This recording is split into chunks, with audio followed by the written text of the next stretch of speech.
अस्सलाम वालेकुम। इस ऑडियो को गौर से सुनें और दूसरों तक भी पहुंचाएं। ये स्कैम आजकल बहुत ज़्यादा आम हो रहा है। खुद भी महफूज रहें और अपने ख़ानदान को भी महफूज रखें। ये रिकॉर्डिंग आवाज नहीं बल्कि एक वार्निंग है। ध्यान से सुने, अगला नंबर आपका भी हो सकता है। अस्सलाम वालेकुम जी, कैसे हैं जनाब? सब खैर ऑफिस हैं, ठीक ठाक हैं सब। मेरे साथ भी जो है ना, कल एक वाकया हुआ, तो मैंने कहा आप लोगों के साथ भी शेयर करूं कि ये नया वाकया हुआ मेरे साथ। कि मुझे एक कॉल आई सिम पे और मुझे उन्होंने पूछा जी आपका नाम, मेरा नाम लेकर उन्होंने पूछा कि आप फलां बात कर रहे हैं, और मैंने उसका जी मैं बात कर रहा हूँ। उन्होंने कहा जी एक नंबर, उन्होंने मुझे बताया कि ये सिम का नंबर है, ये आपके नाम से मैं आपको पता है। मैंने कहा जी मेरे नाम सिम नहीं है और ना मैंने निकलवाई है। उन्होंने कहा जी आपके नाम ही है, 2018 में हमने निकलवाई थी और इसके ऊपर जो है FIR कटी हुई है, MFI से बात कर रहे हैं। तो मैंने कहा जी मेरे नाम नहीं है। उन्होंने कहा अच्छा ये आपके नाम नहीं है? तो मेरे नाम जो बाकी 5 सिम में थी उसके उन्होंने मुझे नंबर बताए। उन्होंने कहा जी ये सिम आपके नाम है, ये सिम आपके नाम है, ये सिम आपके नाम है। वो 5 सिमों के नंबर उन्होंने बताए।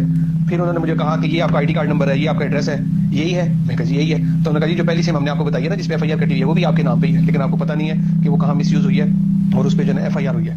अभी हमारा इंस्पेक्टर आपको वीडियो व्हाट्सएप पे कॉल करेगा। उसने कॉल बंद की तो मुझे व्हाट्सएप पे कॉल आ गई, उनकी DP पे FIR की पिक्चर लगी हुई थी। तो वो मुझे कहने लगा कि जी आपके खिलाफ FIR है और वो सामने आपको बता दिया जो आपके बारे में FIR हुई है, तो मैं आपको वीडियो कॉल करता हूँ, आप मेरी वीडियो कॉल रिसीव करें। तो मैं थोड़ा शक में पड़ा, मैंने कहा वीडियो कॉल कोई नहीं करता, वीडियो कॉल इसको करनी नहीं चाहिए। मैंने कहा जी वीडियो कॉल मैं रिसीव नहीं करूंगा। तो उसने मुझे काफी डराया धमकाया और बदतमीजी से मुझसे बात की। उसने कहा जी कि आपको वीडियो कॉल रिसीव करनी पड़ेगी। मैंने कहा मैं माजरत चाहता हूँ, आप मुझे FIR नंबर बता दें, मैं आपके पास ऑफिस में आ जाता हूँ।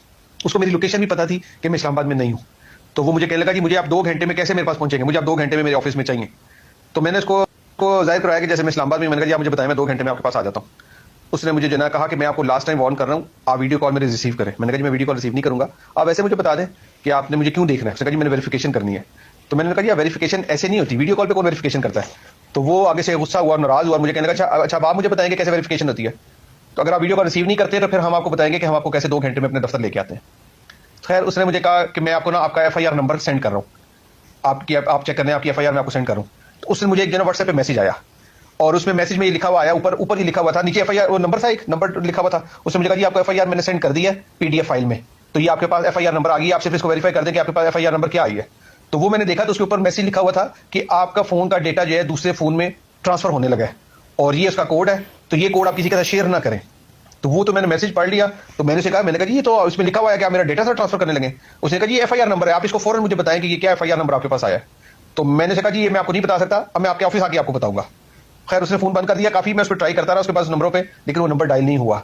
तो यहां तक नौबत आ गई कि हमारी सारी डिटेल, वो मेरे घर के नंबर थे, मेरी फैमिली के नंबर जितने भी थे, वो सारी डिटेल उनके पास है।